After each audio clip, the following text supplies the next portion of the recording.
Alors toujours au salon des entrepreneuses de Sartrouville, et il y a toujours pas mal de monde. Enfin, là, on est plutôt dans une période un petit peu calme, mais on ne doute pas que les personnes vont revenir d'ici peu. Alors on a parlé de calligraphie, on a parlé d'une artiste il y a quelques minutes avec Sepide Hassanzadeh. On va continuer à voyager en fait du côté de l'Espagne avec Nathalie Garcia. Bonjour. Bonjour. Alors pourquoi on va voyager avec toi, Nathalie? Tout simplement parce que je suis passé devant ton stand, que j'ai pas pu m'empêcher de saliver tant que je pouvais. Est-ce que tu es là pour vendre des spécialités culinaires espagnoles? C'est ça. En fait, je vends majoritairement des produits qui viennent de ma région d'origine, qui est l'Estrémadure. On va la situer un petit peu. Tu m'as montré sur une carte, voilà. l'Estrémadure. En fait, c'est juste au-dessus de l'Andalousie, frontière portugaise. Voilà, et voilà, c'est un peu le centre de l'Espagne, tourné vers le Portugal. Voilà, plutôt sud-ouest. Plutôt sud-ouest. Et alors, quelles sont les spécialités spécifiques à cette région-là? En fait, c'est dans cette région que sont élevés la plus grande majorité des fameux pata negra, les fameux cochons noirs, qui sont élevés en liberté, puisque nous avons des étendues à perte de vue de chênes verts et chênes lièges qui donnent les fameux glands dont se nourrissent les cochons. Et alors donc ça leur donne une nourriture particulière, donc un goût particulier? Exactement, on est vraiment sur tous les jambons, sur une note persillée qui est typique du jambon ibérique qui veut dire les fameux cochons noirs. Comment tu dis, pata negra? Pata negra, en fait ça veut dire pâte noire, parce qu'ils ont les pattes noires, sabot noir. Et alors, on les trouve pratiquement exclusivement, si j'ai bien compris, en Extrémadure. En fait, la plus grande majorité est élevée là-bas. Après, d'autres régions les font affiner dans leur propre région. D'accord. Alors toi aussi, tu as un parcours un petit peu analogue à la plupart des personnes qui sont venues nous parler au micro de Radio Axe, c'est-à-dire que tu as eu un métier avant. Et tu fais aujourd'hui donc tu dis que tu es plutôt traiteuse ou non, épicière Oui, enfin je représente en fait un certain nombre d'entreprises espagnoles, petits producteurs. Très bien, d'accord. Et donc tu es basée à Montesson. C'est ça. Avant, tu faisais quoi comme métier? J'ai toujours travaillé dans la décoration et j'étais responsable administration des ventes. Donc j'exportais. Bon là aujourd'hui, j'importe les produits alimentaires. C'est une expérience qui t'est utile aujourd'hui? Tout à fait. C'est ça, c'est le côté commercial, le rapport avec les transporteurs, le SAV, enfin voilà, il y a quand même pas mal de similitudes. Et alors la question que j'ai posée pratiquement à tout le monde depuis le début, qu'est-ce qui a causé le déclic? J'ai une petite remise en question une fois j'ai été, il y a eu un déménagement de mon entreprise, donc j'ai cessé de travailler avec eux. Et c'est venu comme ça. Je me suis partie me ressourcer justement au village en Estrémadure. On peut citer le nom du village? Oui, on va dire, Valdeobispo. Donc c'est un petit village de 650 habitants où on est originaire. Et le fait de me ressourcer là-bas, ça m'a permis de me consacrer, de savoir ce que je souhaitais. Et je souhaitais vraiment faire connaître les produits, parce qu'on a vraiment plein de petits producteurs qui travaillent artisanalement, qui sont absolument pas connus forcément, mais même en Espagne, en dehors de l'Estrémadure. Et faire découvrir en fait ma région, c'est vraiment ce qui a été moteur. Parce qu'en fait, il faut dire que la gastronomie espagnole, on la connaît pas tellement finalement en France. On est très content d'avoir découvert depuis une vingtaine d'années les gastronomies asiatiques, les restaurants japonais, chinois, etc. Chinois, c'est déjà plus ancien. Italien, évidemment, il y a énormément, mais espagnol, beaucoup moins. Et je me demande bien pourquoi. Est-ce qu'il y a une barrière, il n'y a pas une barrière énorme au niveau de la frontière, les Pyrénées, ça se franchit finalement. Oui. Mais en effet, je me suis toujours posé la question de savoir pourquoi la gastronomie espagnole était beaucoup moins représentée que d'autres, alors qu'elle mérite mieux. C'est vrai, mais honnêtement, je ne sais pas. Peut-être, alors... J'ai ma propre explication. Je pense que les Espagnols n'ont pas, mais de très longtemps, n'ont pas réussi à se mettre en valeur et à mettre en valeur leurs produits, leur savoir-faire, contrairement à d'autres pays qui tirent leur épingle du jeu. Je pense que c'est vraiment la raison. Ils gardaient tout pour eux parce que eux, ils mangeaient bien, par exemple. On a de très bons vins également. Et voilà, ils se sont jamais posé la question de savoir est-ce que ce serait bien de se faire connaître ailleurs.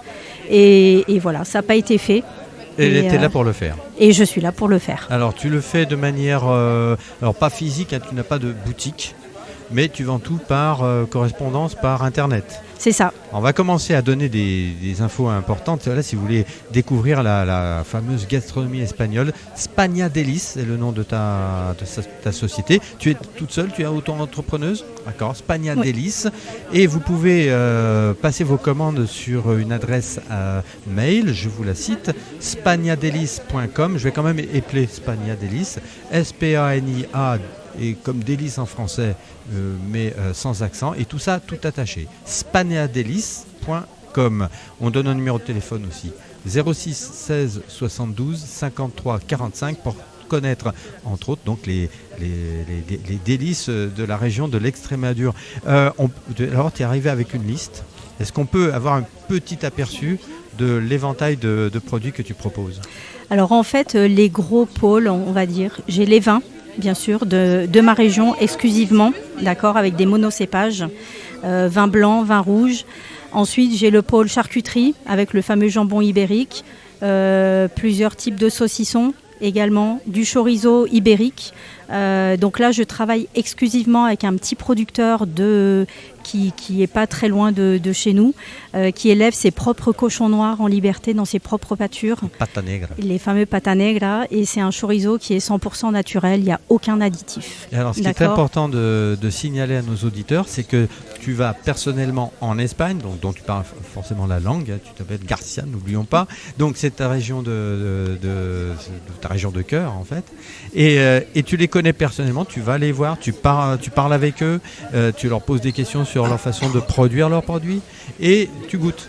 C'est ça. C'est un beau métier quand même. C'est un beau métier, mais on voyage et on goûte. Mais ce qu'il y a, c'est que j'ai déjà une sélection d'un certain nombre de produits, mais il y a tous ceux que j'ai goûtés, que j'ai pas sélectionnés. Ah. Oui.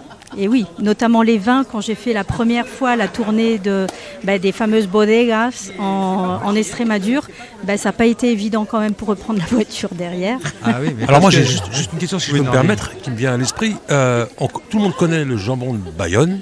Alors même les restaurants proposent soit le jambon de Bayonne ou le jambon de Parme. Mais le jambon espagnol, pourquoi on en entend moins parler? C'est un peu la question que je posais. Pourquoi en général la gastronomie espagnole est plutôt sous-représentée par rapport à d'autres? Ouais. Alors que je suis sûr qu'il est d'aussi bonne qualité. N'en doutons pas. Alors vous allez me dire qu'il est meilleur. Oh, sans doute, oui. De toute façon, on a eu un très beau topo, tu n'étais pas là tout à l'heure, mais sur la manière d'élever les cochons là-bas, les pata negras qui ont une nourriture particulière et qui leur donne un goût particulier. C'est ça. Et on est content d'en profiter. Alors, quand tu parles de vin et que c'est pas facile de reprendre la route après, mais il faut cracher. Elle n'a pas répondu à ma question. Hein. Non, non, c'était quoi la question? Alors, non, pourquoi je pense que parce qu'on n'a pas assez de représentants ici pour présenter de bons produits, faire connaître, expliquer. Je pense que l'explication de l'origine est super importante et je pense qu'il n'y a pas assez d'explications. Le jambon le plus connu en Espagne, c'est quoi? Le meilleur en Espagne? L'ibérique, le pata negra. Ah j'ai jamais entendu parler. Voilà. Tu vas au stand qui est juste dans le haut. Mais je connais le jambon de Parme, mais je connais le jambon de Bayonne. Très bien. Voilà. On vient de faire connaissance avec le pata negra. Donc j'avais une petite question sur le vin. Quand on goûte les vins, on ne crache pas? Ça dépend des personnes. Moi personnellement, je ne peux pas. C'est terrible parce qu'après on est malade après. Non, mais après vous goûtez juste une gorgée, c'est pas. Voilà. Mais quand ça se mélange, ça va encore après. Enfin bref, moi je comprends très bien. Recracher un bon vin. Effectivement, c'est un crève-cœur, quelque part. Mais l'avantage, c'est qu'en Espagne, quand on a fait les dégustations de vin, il y avait toujours un plateau de charcuterie fromage. Très bien, oui. Voilà. Ça peut... Et du pain aussi, quand même. Du pain? Non, pas forcément. Non. Non. On met pas de pain sur les plateaux charcuterie? Non. Très bien. J'ai entendu dire qu'en Espagne, on mangeait des tartines d'huile d'olive. C'est vrai? Ah oui. Ça, alors là, c'est extraordinairement bon. Alors, c'est du pain comme chez nous? Oui, une baguette, ou peu importe, du pain, et vous mettez avec de l'huile d'olive. Avec un tout petit peu de sel, tout petit peu. Après, vous pouvez rajouter aussi de la tomate et puis une tranche de jambon dessus. Le matin, c'est excellent. Et au petit déjeuner, voilà. Bien sûr. À voir. Parce que là, hier, on a reçu donc Marie-Ange, qui est naturopathe, et nous a dit, attention, il ne faut pas manger tout et n'importe quoi le matin. Mais elle nous a parlé de l'huile d'olive. L'huile d'olive, voilà, en effet. De colza, elle a même parlé de colza aussi. De colza, d'avocat. Il faut manger de l'avocat, c'est très bon pour la santé. Mais pour la santé, voilà. Il est plus intéressant de manger salé le matin que sucré. Ouais. Donc une tartine de pain, huile d'olive avec un morceau de jambon, c'est meilleur pour la santé qu'un croissant, par exemple. D'accord. Il faut Désolée prendre l'habitude. de le dire. Il faut prendre l'habitude, mais pourquoi pas. C'est moins gras de manger de l'huile d'olive sur du pain avec un morceau de jambon. Et c'est ce que vous faites, c'est ce que tu fais chez toi? Pas tous les jours, mais ça m'arrive, bien sûr. Très bien, donc ça s'appelle donc Spagnadelis. Ça donne vraiment envie de se plonger là-dedans. Une dernière petite chose, là, on a parlé de mon coup de cœur à moi que j'ai eu il y a très peu de temps. Nordine, est-ce que tu connais la soubreçade? Non. C'est un délice absolu, ce truc. Je connaissais pas, et voilà, c'est de la famille qui m'en a ramené d'Espagne. Depuis, c'est presque une obsession. C'est en fait, comme on dit, quand on peut plus s'en passer au bout d'un moment, c'est presque une drogue. Ça finit par devenir très addictif. Tu connais aussi soubreçade? Tu nous en as un petit peu parlé tout à l'heure. Oui, en fait, je connais et j'en ai trouvé une qui est très bonne. Donc, c'est une soubreçade qui est originaire de Majorque, parce que la vraie soubreçade vient de Majorque. Bon, malheureusement, je n'en ai pas en ce moment, mais j'en aurai en début d'année. Et c'est une spécialité qui se tartine sur du pain en apéritif, mais vous pouvez aussi l'utiliser dans les sauces à la crème. Juste une sauce crème fraîche avec de la soubreçade dedans, avec des pâtes par exemple. Excellent. Faudra essayer. Là, je commence déjà à avoir faim. Pourtant, je sors d'une raclette quand même. Il faut le faire. Donc, tout ça est à découvrir avec Nathalie Garcia, société Spagnadelis. Allez, on répète les coordonnées. SPANIA Delis comme en français. Spagnadelis.com 06 16 72 53 45. Il y a aussi des fromages. Oui. On n'a pas beaucoup parlé des fromages espagnols. On ne les connaît pas. Non, on ne les connaît pas malheureusement. Quels sont les meilleurs? De ma région? Oui. Par exemple, on va commencer par l'Extrémadure. Ouais. Les 3 fromages que je propose sont pour moi les meilleurs. Et ils s'appellent comment? Ce sont des fromages de brebis au lait cru, donc toujours les animaux qui sont élevés en liberté. Et du même producteur, un fromage de chèvre qui est exceptionnel. Mais alors, l'appellation des fromages, comment s'appelle-t-il ces fromages? Est-ce qu'ils ont des noms quand même, ouais? Oui, mais on dit fromage vieilli 15 mois ou fromage vieilli affiné 10 mois. Et après, il y a la marque de l'entreprise. Moi, je travaille avec Morambiris, donc qui est le petit producteur de ces 3 fromages-là. Voilà, si vous voulez donc découvrir la gastronomie espagnole, ça s'appelle Spagnadelis. Le mail, c'est spagnadelis.com. On répète une dernière fois le numéro de téléphone, c'est pas mal. Si vous n'aviez pas eu de quoi noter, 06 16 72 53 45. On a tout dit? Ça va. Juste une chose, Spagnadelis au singulier. Oui, un délice, en effet, voilà. Sans accent et au singulier. Et Spagnadelis, tout attaché.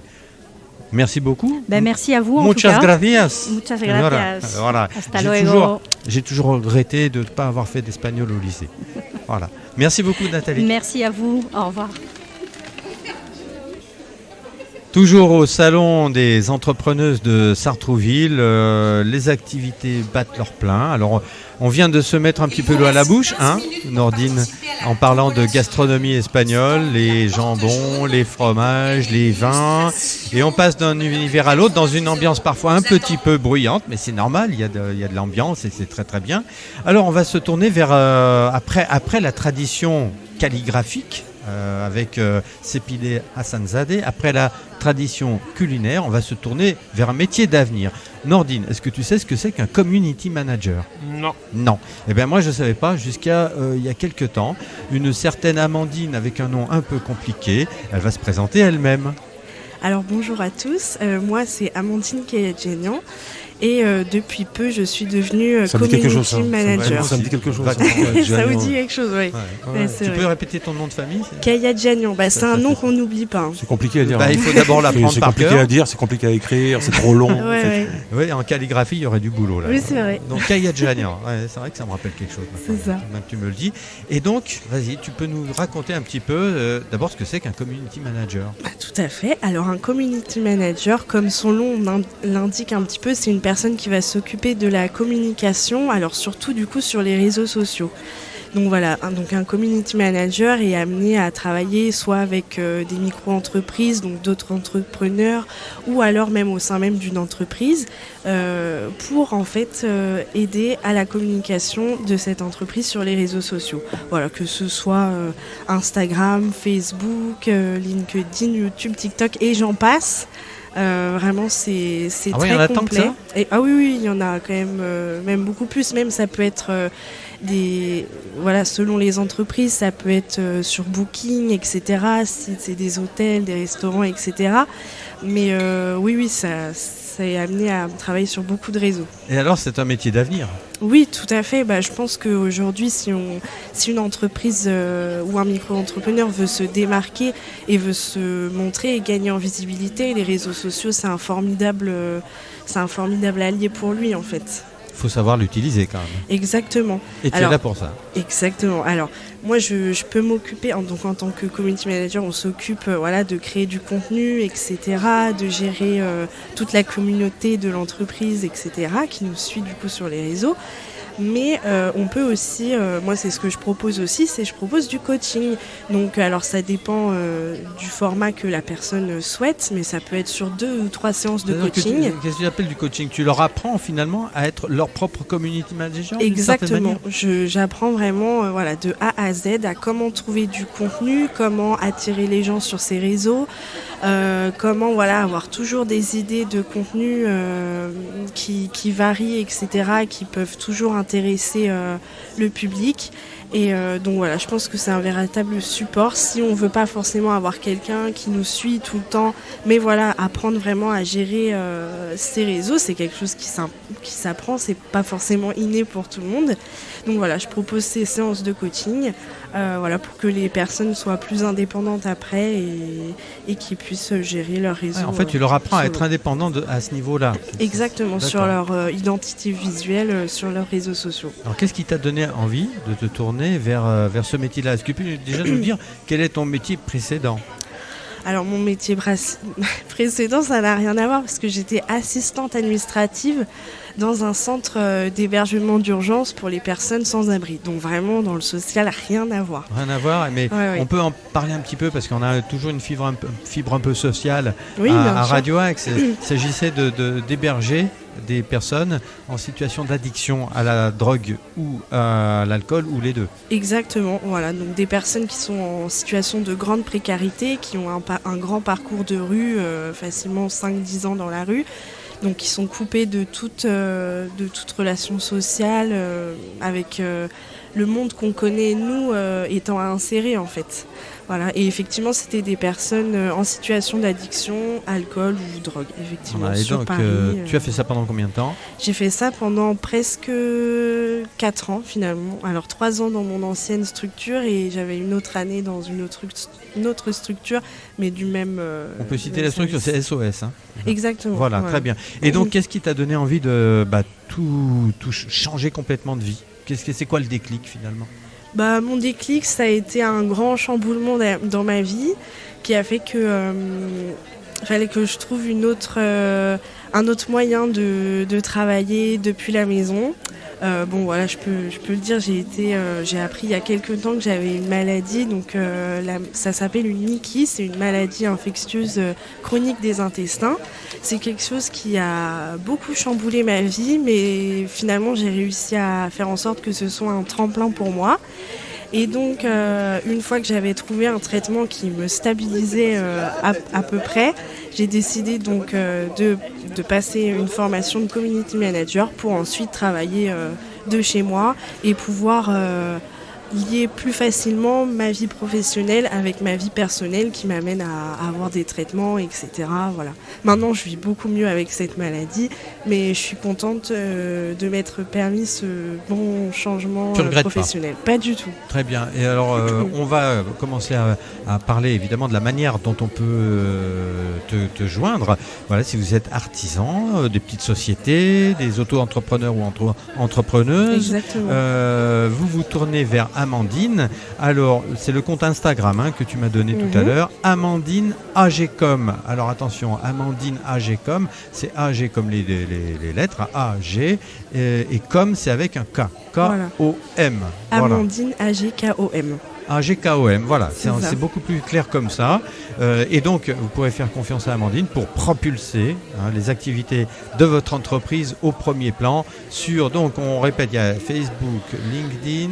Facebook, LinkedIn, Instagram, TikTok, ça peut être même des conseils sur YouTube, Booking et pour les restaurants, voilà, parce que n'importe quel domaine où vous travaillez, en fait, c'est possible d'être sur les réseaux sociaux aujourd'hui.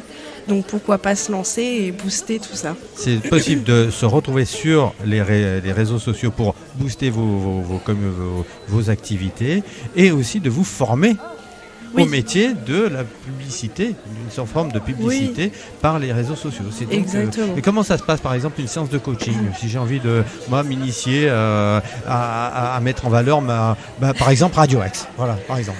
C'est facile. Vous prenez, tu peux prendre rendez-vous du coup tu peux me tutoyer, quand tu veux. Quand tu veux, oui. Et puis du coup on se fait une petite réunion sur Zoom. Alors la première réunion, c'est ce que j'appelle un peu en appel découverte. Ça me permet vraiment de connaître plus la personne et puis ça me permet de moi aussi travailler après pour vous proposer vraiment des outils adaptés à votre entreprise, à ce que vous proposez, à vos valeurs, etc. Le coaching, donc c'est un rendez-vous avec moi en privé et on discute de tout ça, mais aussi je vous laisse pas comme ça après dans la nature, je vous propose vraiment des outils adaptés à vous pour après ne plus jamais être à court d'idées de publication et toujours avoir un outil de secours si vous êtes en panne d'idées, etc. Quelque part, est-ce que c'est pas un peu dans la continuité de ce que tu faisais?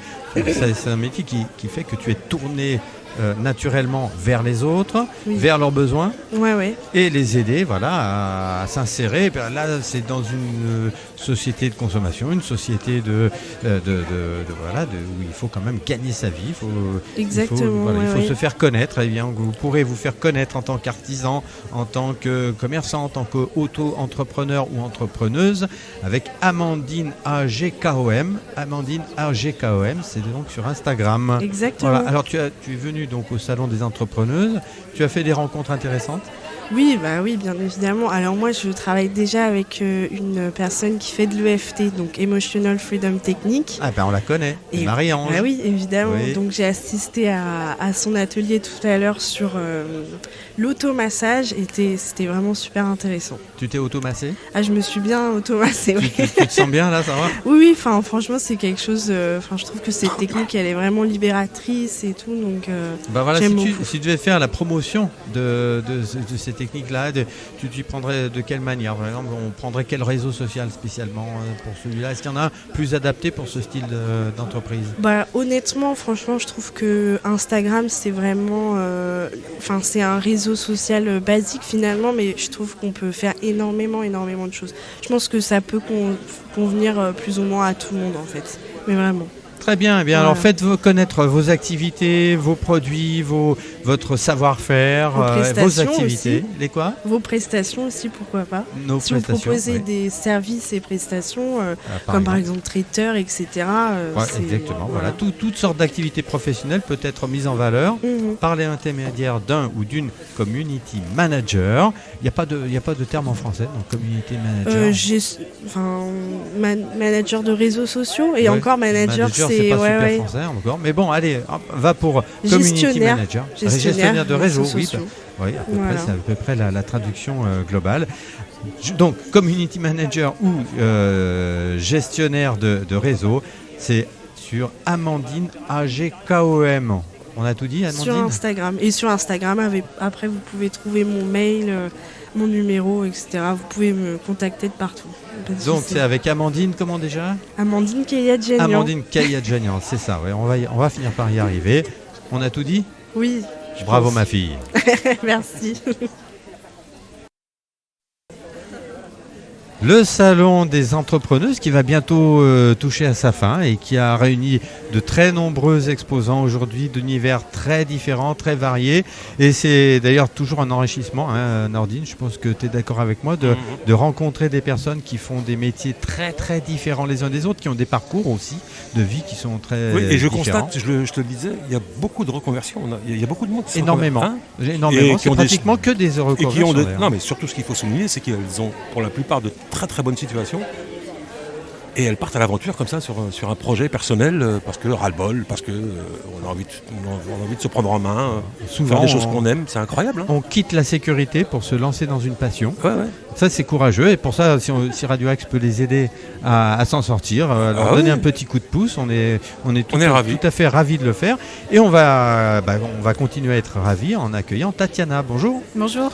Tatiana, alors vous êtes la représentante de la société Green Jungle. Oui. Alors en quoi ça consiste? Green Jungle, ça fait très écolo, ça, je me trompe? Alors, ça fait écolo, ça fait végétal, ça fait vert, plante, ça fait penser à tout ce qui est l'univers végétal. Alors c'est une société, c'est une boutique en ligne d'accessoires pour plantes. Donc on y trouve des pots, des cache-pots, de quoi entretenir ces plantes, mais aussi toute une gamme de papeterie, de décoration d'intérieur sur le thème des plantes. Par exemple, alors j'ai regardé un petit peu votre stand, on a fait connaissance là-bas. Alors on a vu des articles que je connaissais un petit peu, comme ces très très jolis petits animaux découpés qu'on met sur les plantes, Oui, qui donnent l'impression qu'il y a un petit animal doré qui se promène sur sa plante. Ça porte un nom, ça? alors en français c'est un bijou de plante. Un bijou de plante. Oui, c'est anglais, c'est une marque anglaise en fait qui a décidé de faire des petits accessoires pour les plantes, pour que ce soit un peu plus fun. Et du coup, c'est le petit détail qui va faire que la plante est encore plus attirante. J'ai aussi vu des cache-pots Oui. avec différents modèles d'ailleurs. Vous pouvez Oui. nous en citer quelques-uns? Alors j'ai des cache-pots avec des motifs arc-en-ciel, j'ai des cache-pots en terracotta, j'ai un cache-pot sur le thème de Frida Kahlo. Le but c'était vraiment de C'est-à-dire, proposer... excusez-moi, mais Oui. ça veut dire qu'il y a des peintures de Frida Kahlo Oui, visibles sur... Oui. D'accord, il n'y a pas de problème de droit, de copyright? non, c'est la marque qui propose... Ah, c'est une alors, marque qui voilà. s'occupe de ça. ouais, Oui, j'ai des produits qui sont faits main par moi-même, et après j'ai aussi cherché à trouver des produits qui sortent de l'ordinaire, qu'on n'a pas l'habitude de voir dans tous les magasins. Et donc j'ai été un peu à la pêche aux fournisseurs qui font des choses originales. Alors donc, si on aime l'art, si on aime les artistes, si on aime la peinture de Frida Kahlo, direction Green Jungle, hein, si j'ai Tout bien à compris. fait. Quels sont les accessoires que vous fabriquez de vos mains? Alors je fais du macramé, donc je propose des porte-plantes pour pouvoir accessoiriser sa maison, suspendre une plante à sa fenêtre. Je fais aussi de la gismonite. Donc, Ah, ça, c'est le mot que vous m'avez appelé oui, tout à l'heure. Oui. tout à fait. C'est une écorésine minérale qui peut ressembler un peu à de la céramique ou un peu du ciment. Et avec ça, je fabrique des plateaux, des petits accessoires décoratifs sur le motif des plantes. Donc c'est assez varié.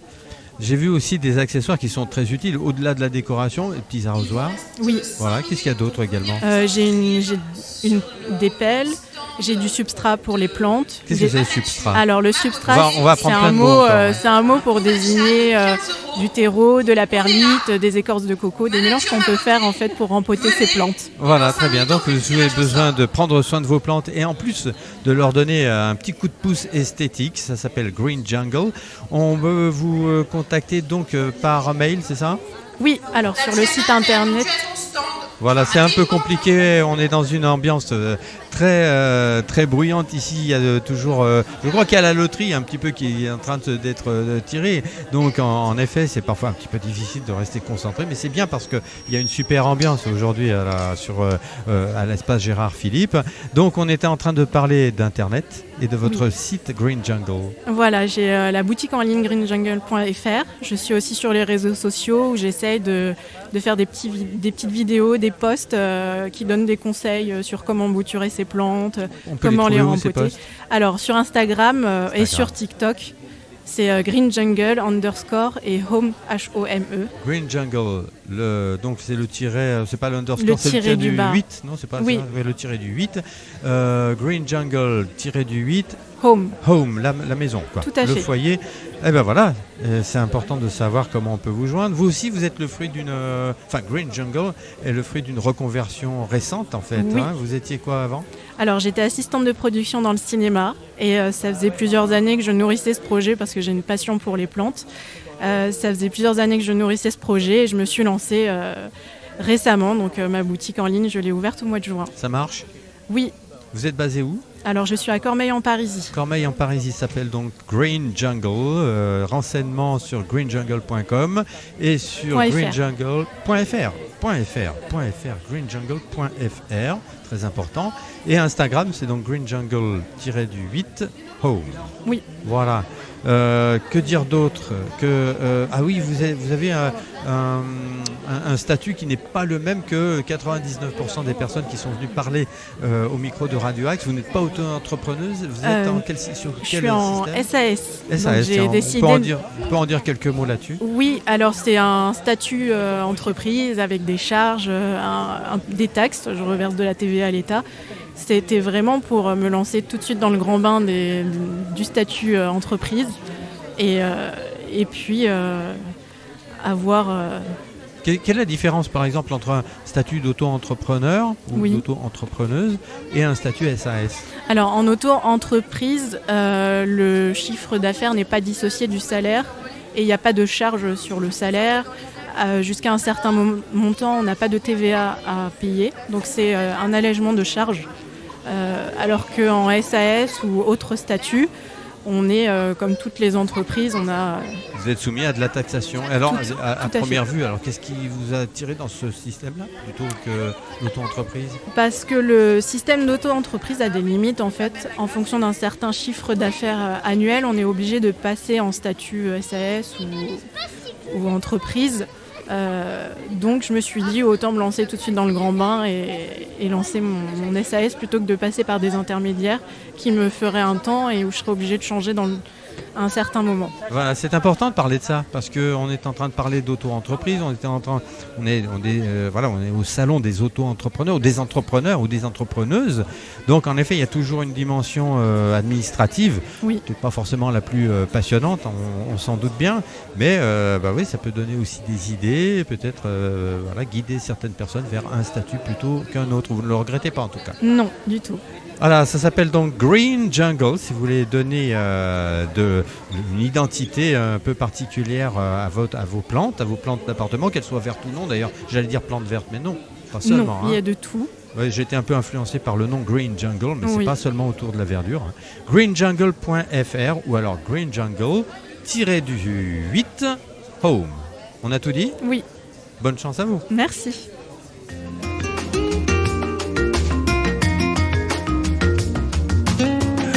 Voilà, c'est ainsi que se termine pratiquement ce salon 100% local organisé par le Club des Entrepreneuses à Sartrouville. C'est donc encore, parce que c'est en cours, ça va se terminer d'ici une petite demi-heure, c'est bien ça, je ne me trompe pas.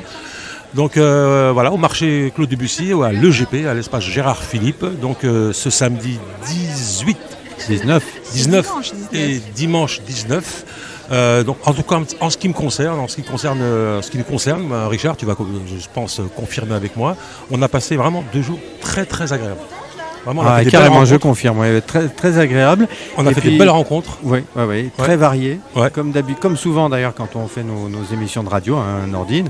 Mais alors là, c'est un véritable concentré de connaissances très diverses et très variées qu'on a connues. Et là, je me tourne vers Madame la Présidente parce que c'est vraiment une très très belle entreprise justement d'organiser des salons comme celui-ci. Nous, on s'est régalé parce que ce qu'on aime bien faire à la radio, c'est rencontrer des gens, parler de choses et d'autres qu'on ne connaît pas. Et alors là, j'ai été servi, j'ai découvert plein de choses différentes, plein d'activités différentes et des métiers dont on n'a pas forcément l'habitude d'entendre parler, en tout cas pas trop les gens de ma génération. J'ai reçu à ma table une naturopathe. Voilà, ce sont des métiers qui sont relativement récents. Une community manager. Vous avez déjà entendu parler d'une community manager, Madame la Présidente? Alors oui, moi j'ai déjà entendu parler parce que je communique aussi beaucoup sur les réseaux sociaux. Donc je présidente connais du ce comité, on va vous dire votre présidente du club des entrepreneuses de Sartrouville. Voilà, organisatrice de ce week-end. Organisatrice de ce week-end. En fait, le club des entrepreneuses a pour objectif de lutter contre l'isolement du chef d'entreprise. Et pourquoi un club de femmes? Parce que les fondatrices se sont rendues compte que nous les femmes, on sait très bien se réunir pour parler de la vie en général, pour parler de nos familles, mais beaucoup moins pour parler, mais beaucoup moins pour parler de nos business. Donc, quand on crée une entreprise, on est souvent tout seul, et l'idée, c'est de pouvoir parler de nos bonheurs, de nos déboires, d'échanger, de partager entre nous. Tiens, moi, comment je fais pour développer ma clientèle? Tiens, moi, je vais distribuer des flyers dans les boîtes aux lettres. Non, moi, je le fais pas parce que c'est pas efficace. Moi, je vais communiquer sur les réseaux sociaux. Donc, voilà, c'est un boost d'énergie tous les lundis matins. À l'espace Gérard Philippe. À la Marinière. À la Marinière, d'accord, voilà. Tout, voilà. Et après, sur l'année, on a 2 gros événements. Donc, ce salon 100% local à l'espace Gérard Philippe qui termine à 18h. Et puis, on a également la Journée internationale des droits de la femme, qui est un événement qui a pour objectif d'inspirer les femmes, de les tourner vers l'entrepreneuriat, leur montrer qu'il y a différents modèles possibles. Et donc, de découvrir aussi des métiers tels que community manager, tels que naturopathe, tels que créatrice de bijoux, créatrice de vêtements. Et alors, c'est prévu pour quand, cette prochaine date? Le 8 mars. 8 mars, et c'est où? Ça aura lieu à l'espace Saint-Paul. À l'espace Saint-Paul, donc Voilà. à Sartrouville, rue des Rosiers. Exactement, et Voilà. le thème cette année, ce sera choisir. Donc Choisir. choisir son destin professionnel, choisir de se reconvertir, choisir d'organiser son temps, choisir de vivre différemment. Alors moi, en ce qui me concerne, on en a parlé tout à l'heure, on a constaté beaucoup de reconversions. On a constaté que beaucoup, d'ailleurs c'est le club des entrepreneuses, donc c'est pas étonnant, mais il y a beaucoup de femmes qui s'investissent, qui mettent toute leur énergie en tout cas une partie de leur énergie dans leur entreprise. C'était vraiment, j'étais surpris, épaté et heureux vraiment de passer ces 2 jours avec ces femmes qui nous ont parlé de leur métier, de leur nouveau métier. Et de leur ancien métier. Et de leur ancien métier aussi. Ce qui est important de savoir, c'est oui, en effet, il y a beaucoup de reconversions. Beaucoup de reconversions. Des parcours de vie parfois choisis, parfois non. Alors moi, ce qui m'étonnait dans les reconversions, c'est que c'est pas une personne qui n'a pas de diplôme, c'est des personnes qui ont 5-10 années qui ont été étudiants pendant de longues années et qui lâchent tout pour partir à l'aventure comme ça. C'est concret. C'est pas donné à tout le monde, quoi. Alors aujourd'hui, les carrières sont plus du tout linéaires. En fait, on a environ 40 ans d'activité, enfin c'est repoussé régulièrement, et on a envie de faire autre chose. Ah oui. Et effectivement, on a beaucoup de femmes qui sortent d'entreprises et qui ont envie de faire autre chose parce qu'elles étaient dans des grands groupes, elles se sont senties plus à leur place et elles ont eu envie d'avoir une utilité sociale différente en créant leurs propres entreprises. Non, mais justement, c'est là où c'est doublement, on peut leur tirer doublement le chapeau, puisque pour la plupart, elles ont des familles, elles lâchent un confort, Oui. un salaire, une sécurité, pour partir carrément à l'aventure, quoi. Parce qu'une entreprise, on sait quand on la monte, mais on n'est pas sûr que ça dure. Et Oui. beaucoup, j'ai plus les chiffres en tête, mais il y a beaucoup d'entreprises qui ouvrent et qui malheureusement ferment au bout de 6 mois, quoi. Donc, chapeau, mesdames. Le stade des 5 ans est compliqué pour une exactement. entreprise. Il y en a beaucoup qui périclitent avant. Après, chez nous, pourquoi on crée son entreprise? C'est aussi une question de valeur. Je ne parle pas de valeur financière, je parle d'alignement des valeurs de l'entreprise par rapport à ses propres valeurs. Je parle, la notion, c'est plus l'éthique, et donc je vais quitter mon entreprise parce que je ne m'y retrouve plus. Je n'y retrouve plus l'ambiance, je n'y retrouve plus une façon de travailler que j'aimais. Et donc je vais m'installer, je vais ouvrir ma propre activité pour travailler comme je l'entends, gérer ma clientèle comme je l'entends, gérer mon temps comme je l'entends aussi, parce que quand on est des femmes, il y a un certain nombre de contraintes, vous avez dit, liées aux enfants. Les enfants ne sont pas des contraintes, mais il y a aussi des contraintes liées aux enfants. Bien sûr.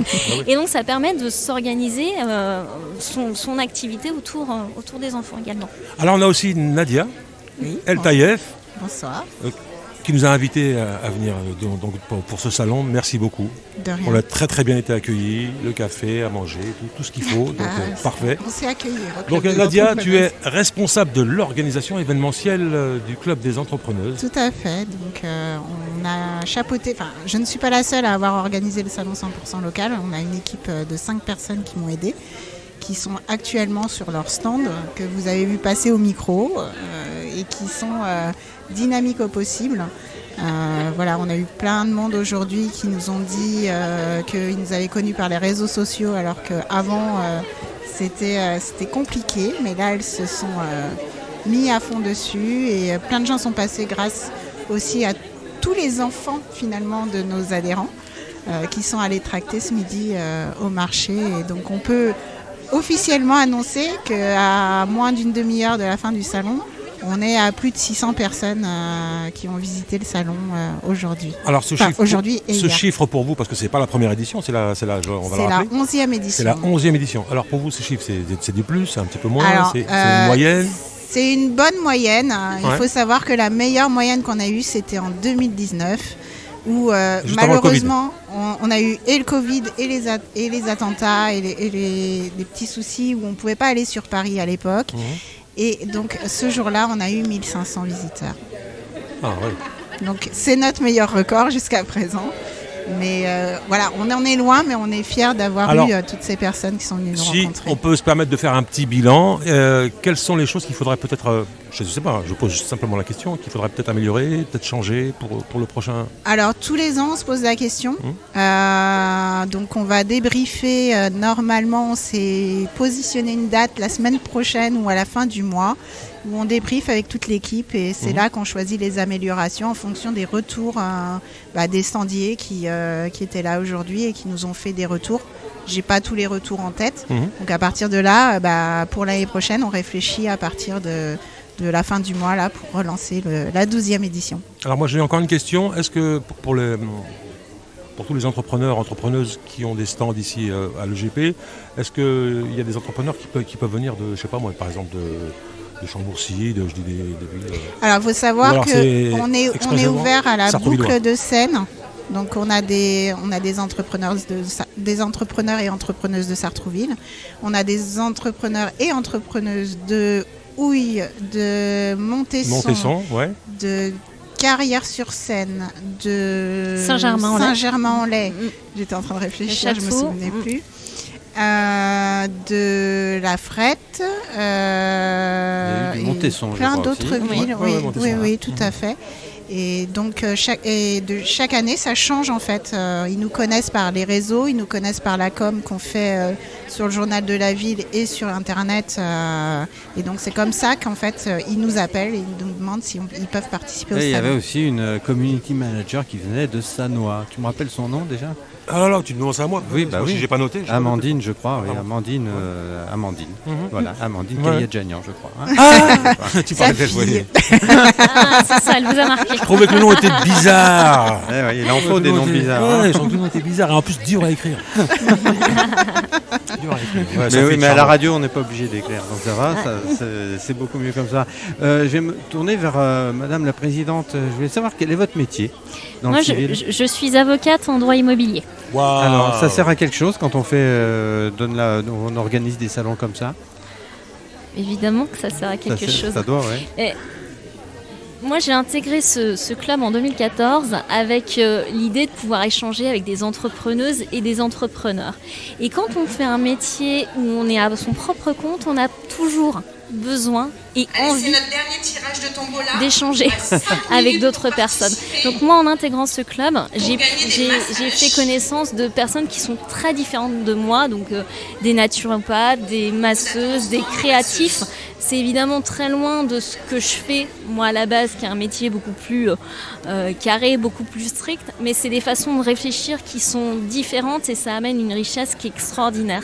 Et donc je loue ce salon 100% local qui m'a permis de découvrir ce club en 2013 et c'est une des plus belles rencontres professionnelles de ma vie que d'avoir rencontré ce club et tous ses adhérents. Et évidemment, quand on est indépendant, et c'est le cas des avocats, c'est important de faire partie de réseaux, de parler de plein de choses, des affres de l'entrepreneuriat, des bonheurs dans l'entrepreneuriat. Moi, j'aime beaucoup partager les moments de succès aussi. On ne se félicite pas assez de ce qu'on arrive à accomplir aujourd'hui. Et évidemment, tous les entrepreneurs, toutes les entrepreneuses ont intérêt à intégrer un réseau même avec des gens qui sont très différents d'eux.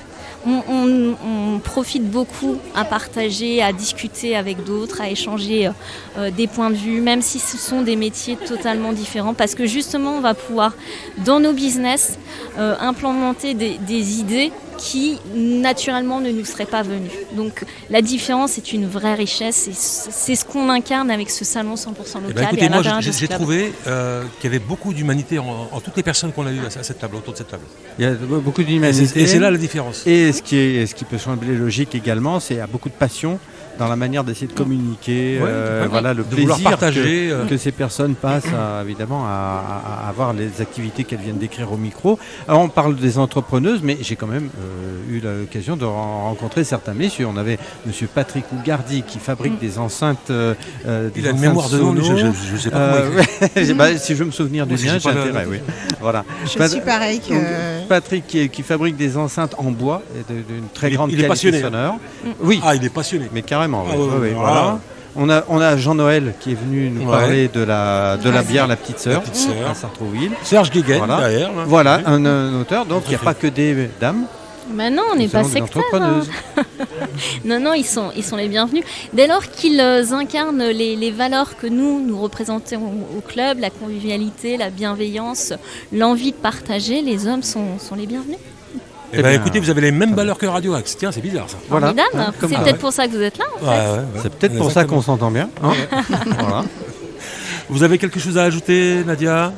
Merci d'avoir été parmi nous. Bah, écoutez, franchement, j'ai passé deux jours vraiment très très bien. Moi aussi. Très heureux. Je confirme et vivement le prochain salon. Vivement l'année prochaine. L'année prochaine, en réflexion. Merci à toutes les deux. Richard, moi, Richard, tu as quelque chose à ajouter ? Non, merci à toutes. Bonne continuation. Si, on peut dire que pour nos auditeurs qui écoutent, qui découvrent le club des entrepreneuses, que c'est aussi pour les entrepreneurs. Que c'est aussi pour tout le monde, voilà, tous ceux qui ont l'esprit d'entreprise. N'hésitez pas à vous rapprocher du club des entrepreneuses. C'est vrai qu'il faut avoir une envie de risque aussi, mais c'est peut-être ça qui donne du piment à la vie. Et voilà, si nous à Radio Axe on peut leur donner un petit coup de pouce et les aider à promouvoir leurs activités. Non, mais souvent, ce qu'il faut rappeler aussi, c'est souvent parce que j'ai été moi aussi dans ma vie entrepreneur, c'est que tu as la tête dans le guidon. Tu vois, tu as la tête dans le guidon, tu es dans tes trucs et à la limite, tu vois pas que là on peut t'aider, qu'ici on peut te donner des infos. Donc voilà. Le relevez un petit peu la tête, faites une pause. Exactement. Et sachez qu'il y a le club des entrepreneuses qui peut éventuellement vous aider ou c'est un club où vous pouvez vous y sentir bien. Et donc à partir du moment où on se sent bien, on peut faire des belles choses. Exactement. Des bonnes choses. Voilà. C'est important aussi. Le moral, c'est essentiel. Voilà, l'état d'esprit. Avoir l'état d'esprit d'entrepreneur et pas seulement rester la tête dans le guidon. On peut aussi leur dire de venir nous rendre visite le lundi matin. À la Marinière, où on est ouvert à partir de 9h30 jusqu'à 10h pour prendre un petit café, pour échanger. Et après, derrière, quand il y a jour d'atelier, on commence à 10h, on ferme les portes, on n'accepte plus personne. Quand on dit à la Marinière, c'est à la bibliothèque ou c'est place Stendhal, en face de la bibliothèque, sous les appartements qui sont juste la salle est juste en dessous les appartements. On rappelle donc l'heure et à partir de 9h30 le lundi matin, à partir du deuxième lundi matin de chaque mois, parce que le premier nous sommes fermés, et pas pendant les vacances scolaires, mais sinon tout le reste du temps. Parce qu'il y a les enfants. Hein oui. Bah oui. Et on se repose un peu aussi. Et on prend du temps pour nous aussi. Non, mais il faut ouvrir le mercredi, c'est le meilleur jour, c'est le mercredi. Mercredi, on travaille. Mais lundi matin aussi, on travaille. Mais c'est un travail, le réseau. C'est un autre travail, c'est un travail en commun. Merci à toutes les deux. Merci Corinne Frappin, donc je rappelle présidente du club des entrepreneuses. Merci Nadia, responsable de l'organisation événementielle des clubs. Et je remercie beaucoup Richard, bénévole de Radio Axe, qui était là ces 2 jours. Et monsieur Hervé Boum qui a participé aussi. Ouais, on salue Hervé aussi. Donc merci beaucoup à tous les deux. On était tous là avec plaisir. Voilà, on était vraiment. Voilà. Merci beaucoup. Ciao à nos amis auditeurs, auditrices de Radio Axe. Ciao, à bientôt. Au revoir. À bientôt.